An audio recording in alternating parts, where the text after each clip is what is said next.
All right, it's a 1991 Hugger. It's a Hugger 5-speed 1991 Sportster 883.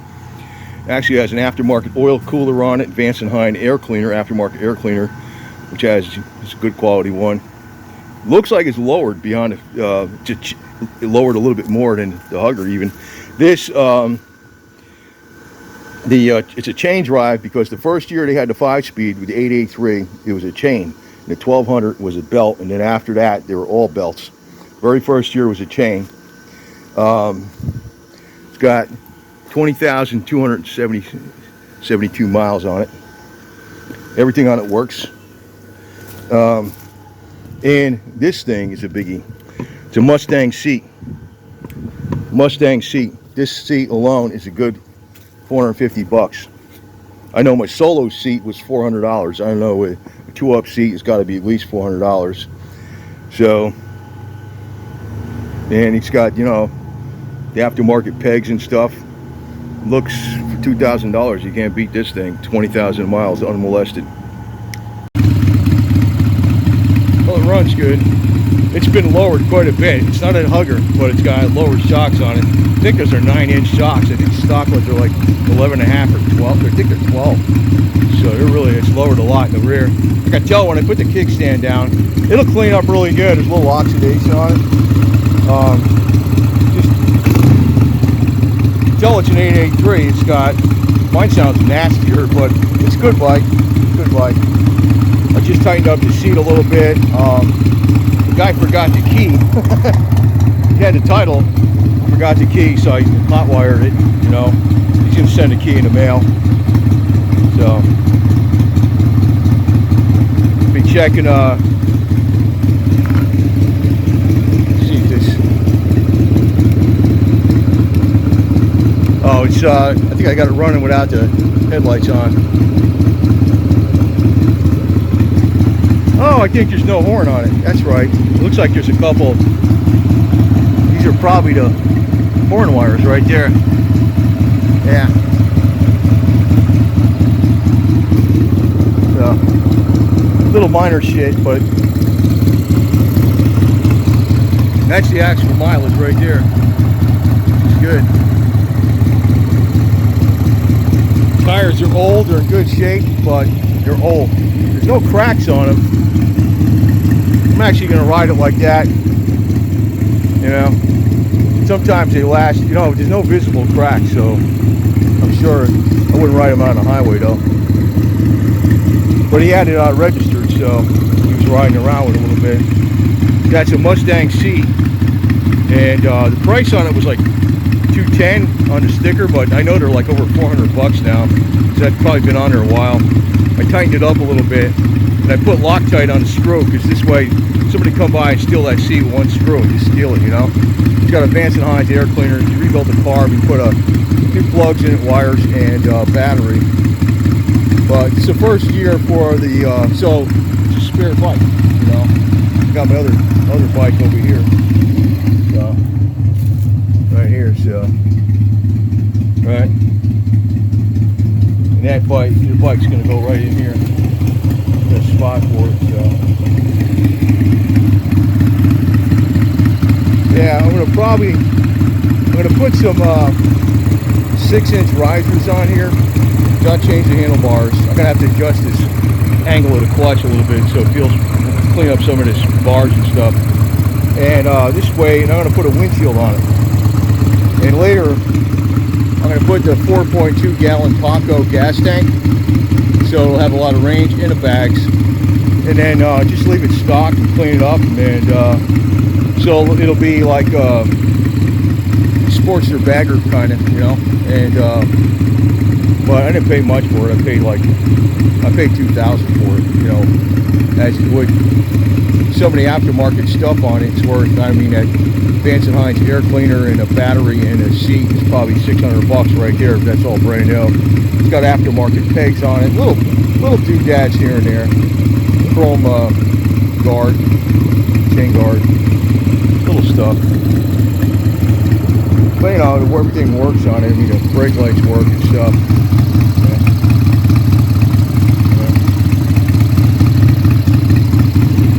It's like, you know, so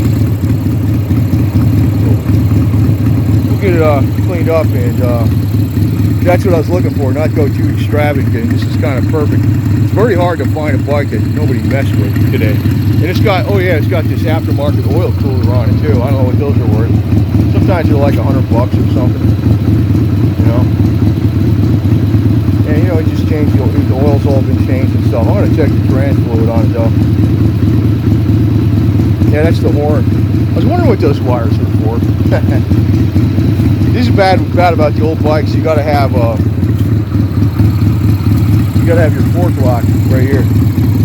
So I got an extra lock. I'll carry it out with me. I don't know how I'm gonna carry it though. I have to get a little tool bag for it or something to throw a lock in up here in front, you know.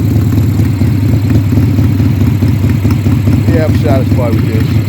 The idle is, you don't want these idling real low. It's kind of hard on the bottom end. This thing, the idle on this thing will probably pick up a little bit as it warms up. It's an 883. But first year to 5-speed. The very first year, the 883 had a chain drive. And you know what? I prefer the chain. So that was cool. So, you know, get the risers in the windshield and the bags. You know, and again, big 4.2 gas tank. And it'll still be a Sportster. It'll handle the same way, but it'll have the range. And I think you can get about 60 miles to the gallon with these things. It's really good. All right, just verified all the lights work. All stock lights, so got the high beams and stuff. Rear light works, brake lights work. Just hooked up the other wire for the lights. I can't really ride it right now. He's gonna send me the key. You know, if he doesn't send me the key, I'll just get another switch, but he'll send it to me. But I could ride it like that, I guess. Anyway, over and out. I'm going to say something else in perspective on an 883. I know a lot of people say they're half a Harley and stuff, or whatever the heck it is, or, you know, that's all talk anyway. But, you know, if you went back to 1964, first year they had the electric start in the, you know, they called it the electric glide. Before that, they had a duo glide, the big one. So they had a 61-inch 1000cc and they had a 74-inch 1200cc, right? The bike with the electric starter, with the electric glide in 64 weighs 650 pounds. A dyno weighs about the same weight. A rubber-mounted Sportster in, like, from, like, you know, the 2004 and up, that weighs like a good 550 pounds. It's not even that much lighter than a full electric glide in 1964. These 850 pound, 750 pound, 900 pound bikes are like behemoths. And it kind of reminds me of like what they did to Jeep. You know, Jeep was like this and it was this big. It wasn't so big and stuff, like my little thing over here, this little samurai thing. You know, it got bigger and bigger before it was like, it wasn't a Jeep anymore. And I know, that's why I'm not, I just look at practicality. But this is very practical. But the other thing is, the horsepower, like, I think this puts out like 55 horsepower. The bikes back in the day, they might have put out like 58. They might have had a little more torque, but they weighed a little more. So they weighed, you know, this one is a lighter Sportster. I think this is like 475. This would be like the lightest of the 5-speeds, you know, because the early years, the first years, they were lighter. They weren't much more weight than the 4-speeds. They're under 500 pounds. But what people did back then, if they got an electric glide, like a police bike from the 60s, and they bought it in the 1970s, like 10 years old, they would strip it down. They take the fender off the front. They take, you know, they cut the fender down in the back. They take the bags off. They put a smaller seat on it. They take all that stuff and they get it under 500 pounds. The whole biker culture has changed radically. See, like I'm getting near 70 now. That's one of the reasons I got this bike, is if I keep it 10 years, I'll be near 80. If I'm still riding, you know, I think I'll be better off riding a Sportster anyway, you know. So, or 90, 100, I don't know. Right now, I know I can ride a big one, no problem. But, you know, looking at the money, plus the parts interchangeability, like, you know, if I keep filters on hand and stuff, it's plugs, and well, a lot of parts are the same parts from the 89 to 91. The one's a 4-speed and one's a 5-speed. So, but, you know, I looked at the practicality, but just put things in perspective. You know, the old days, you know, they're talking, you know, the badass panhead, which I think they stopped making in '65. I think it was the last year, I think. And then, you know, I think it came out in '48. And they had rigid frames all the way up to, I think, '58. Then they had the Hydroglide. Then the Electric Start came out in '64. That's why they call it the Electric Glide. And they still had a Hydroglides being sold in '64. I mean, most of the bikes were kickstart only. I mean, people like 40-something years old don't even realize, have no clue how it was back in the day. Back in the day, I swear to God, this is what the people used to, I'm going to throw on some information here from like what I know, and I'm not even like, I don't consider myself a biker and other stuff. I just know some basic stuff. But I remember they used to give people that rode baggers a lot of crap. They call them garbage barges. And you're talking back like 40 years ago or more, like in the 80s and stuff. They would call them garbage barges. And when they came out with Screaming Eagle, they used to call it Shrieking Beagle, just to mock it. Because they said that's not, and he said anything you bolt on from the factory is not custom. You got to like make it with a welder and grinder and paint it yourself, have it chrome yourself. That's, otherwise you're just a wannabe. In the bikes, you know, you weren't a biker if you didn't have a kickstart only, well, like a points or a magneto or something, even a magneto, you know, jockey shift with suicide clutch and stuff, and you know, rigid frame and a Springer. You know, I mean, that's no front brake. I mean, that was like your hardcore biker. So, I mean, you know, but honestly, if you ride an 883 on the highway with the, you know, this thing is not rubber mounted at all, right? It shakes.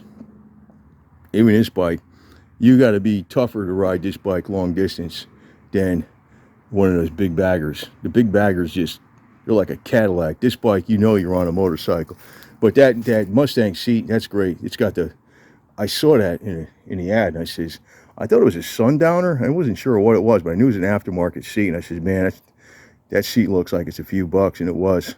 So it's got that, the Vance & Hine air cleaner, the carb is rebuilt, new battery, new plugs.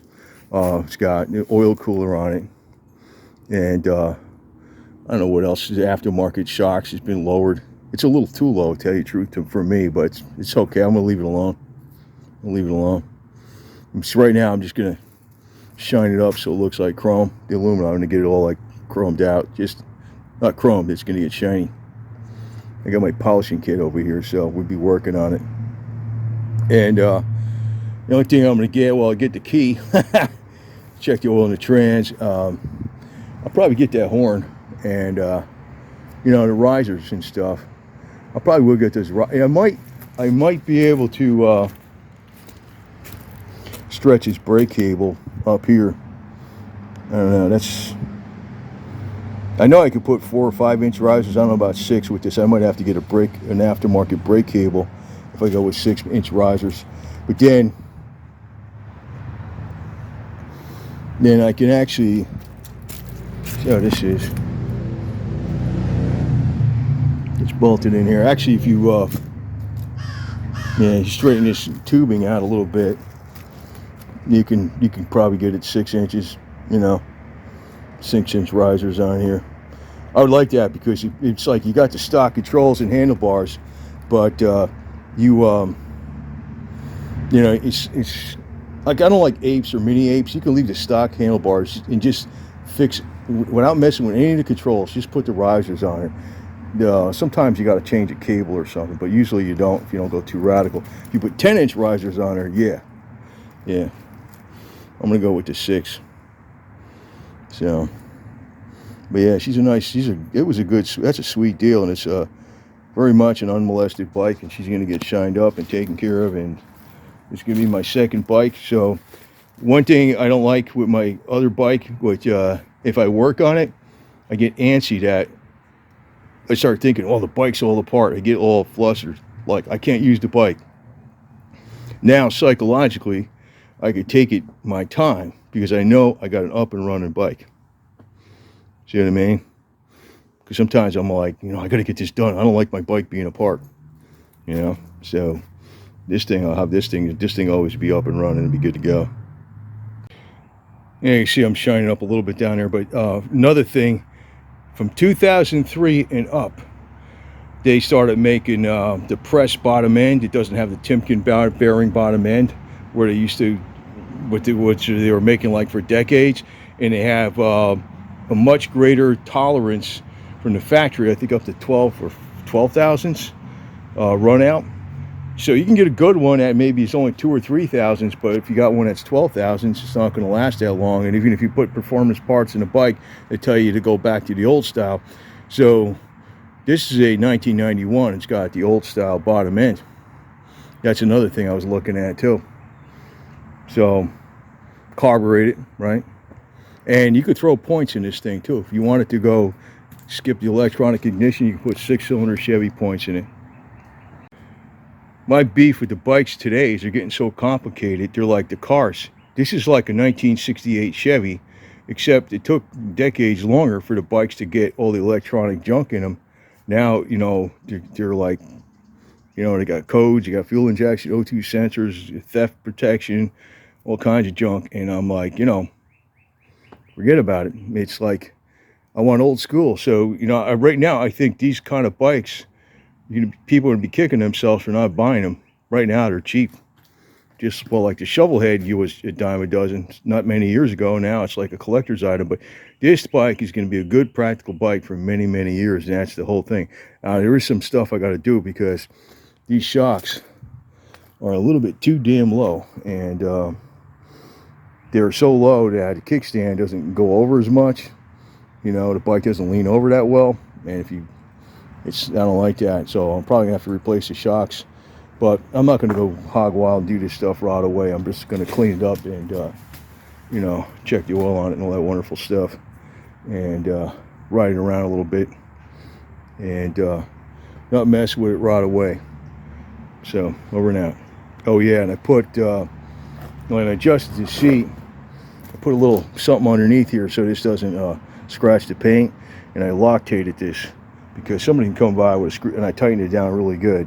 So somebody tries to get that off with a screwdriver, they're going to be like really, they're going to have a Torx handle screwdriver or something to get that thing off. It's not, they're not just be able to go take a little screwdriver and go get it right off. That's another thing. But always watch your bike anyway.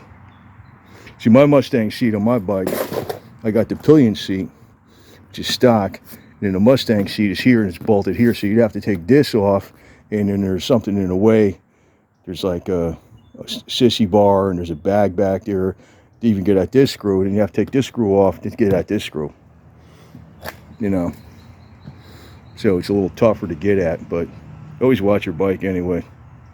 Don't even matter if you lock it up, they can steal parts off it.